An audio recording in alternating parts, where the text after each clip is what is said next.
Fernando Ruiz art. Hi everybody, thanks for tuning in.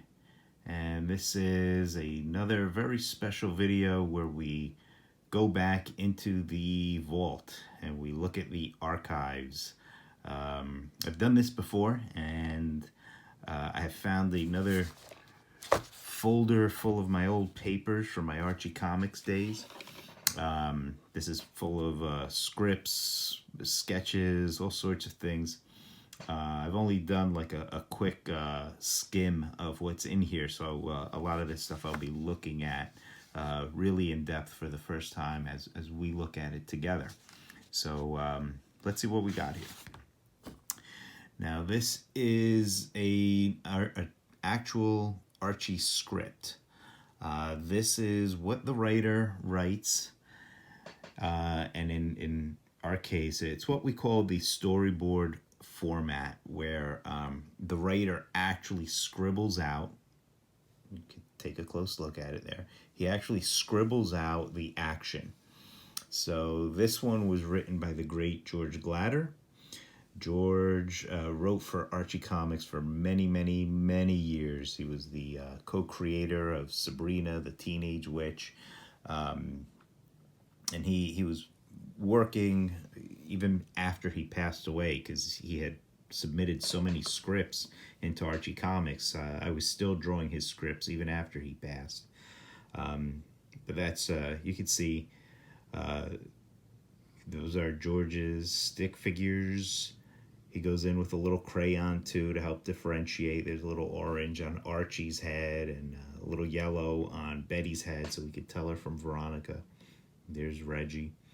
And you can see his scripts were always this mixture of scribbles and typewritten text, and sometimes he'd even go back in and scribble little notes, as you can see. And this is a Betty and Veronica script, romance throughout history. I don't know if I drew this myself. I have no memory of drawing this. So I don't know if I got this because I drew it, or if this was a case where every now and then Archie would give me scripts that I would use in my classes at the Kubert School. So this may have been one of those, because I sure don't remember drawing this at all. But that's an actual script. Okay, wow. These are sketches for Archie lottery tickets. And if you don't remember Archie lottery tickets, don't worry, because I don't think they ever made them. But for about 5 minutes, they were considering Archie lottery tickets, and they had me do some sketches for them. So, and you can see those notes in the corner. Attention, Victor. That's Victor Gorelick, who's the editor-in-chief at Archie. And Victor's still there. There is my Veronica design for the lottery tickets. There's some more designs for these tickets. I don't know if they were supposed to be a scratch-off thing. I think they were. It's been a while. I didn't work on this for very long. I think I did this. I did a couple weeks worth of sketches, and then I never heard anything else, which usually means it just didn't happen, I guess. So these are all just sketches for that. I don't know who drew that one, but it wasn't me. They may have given me this as something to go by. There's more of the lottery sketches. A lot more of those. I did more of those than I thought. So let's skip ahead. Yeah, more of those.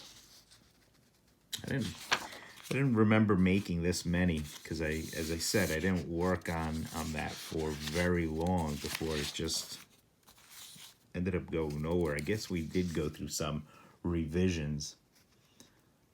There's Betty on a bicycle, Veronica, Archie, Jughead. Oh, they mocked up some to be that's Dan Parent art for that Betty. More of these. Let's skip ahead. Okay, here is sketches for a possible Archie cover. This looks like an unfinished sketch, so I'm guessing I did not hand this in. When it came to covers, we usually submitted different... oh, this was for the Archie in the Lost Land story. There you see a bunch of hot cave girls. But when it came to covers, we usually did sketches like this, very loose, scribbly sketches. We usually submitted a few of them, and then usually one would be picked from the batch that we submitted.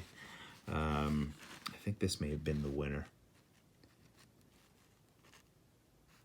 And usually one is selected from the batch. This is a large batch. Usually I would do about 3 sketches for a cover. I'm not sure what this is about. I guess that's half of an idea for a cover. This looks like a cover. This looks like a cover sketch written by another writer. Sometimes we the artists didn't get to draw or didn't work from our own cover sketches. Sometimes writers, other people would submit cover sketches, and if the editor liked them, you know, he would buy them and give them to an artist to draw. I don't remember, and this one looks from the top, it says Craig Boldman, so Craig submitted this one. Craig Boldman, the fellow Kubert School graduate, longtime writer of Archie Comics. There is a cover sketch for a little Archie story for Archie and Friends, and I'm guessing this was one that involved the pets, the super pets, whatever they were called. We did a little Archie story that involved all of the... Really, the focus was on all the characters' pets. Let me see, what else do we have? There's what looks like an unfinished sketch for the same story. And this ran in Archie and Friends, if you're looking to dig up the issue.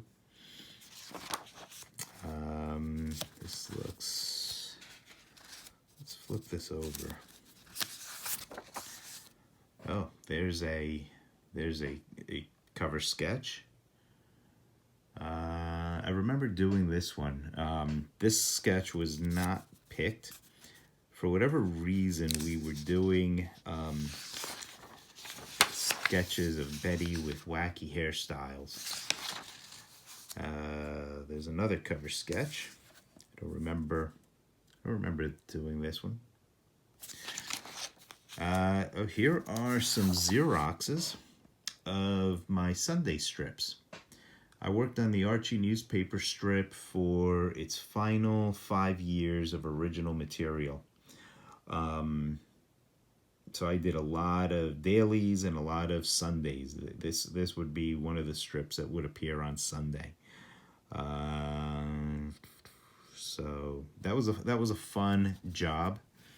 Yeah, here's some of the dailies. I enjoyed doing the strips a lot.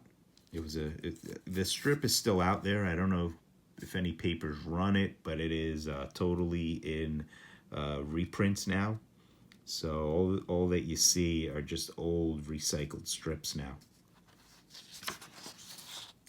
So more dailies. So they usually gave me Xeroxes of the dailies, and I just penciled them. Somebody else inked them. They always gave me Xeroxes like this of the whole thing when it was done. Here is a proposal for the Lost Land story. We saw covers for this. This was Archie in the jungle land with dinosaurs and the hot cave chicks. So this is the proposal written by the legendary Tom DeFalco. You guys might, of course, know Tom's name longtime editor-in-chief at Marvel Comics, and a very long-time writer of everything. And I just saw him 2 weeks ago. He was a great writer. Tom did not draw out his scripts like the George Glatter script we took a look at. Tom would write his scripts out more formally. These are scribbles for something or other. An email from Victor Gorelick for something. Not sure why I was sent this. Probably something I needed to work on. Here's some. These are Stan Goldberg pencils. Xeroxes. In this case, I was probably given the pencils to this story so I would come up with a cover for it. Sometimes they did that. These are more Sunday strips that I did. And more Sunday strips. Oh, this one. Certain characters were really popular in the strips.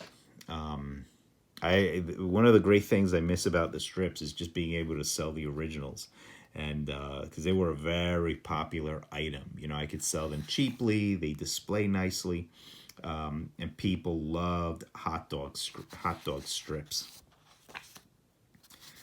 So these are more. Oh, that's a cool one.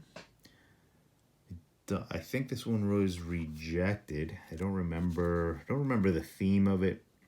I think this was rejected though. This one was not. I remember drawing this one. Not a particular favorite, but I remember drawing it. Let me see what else I was looking at here.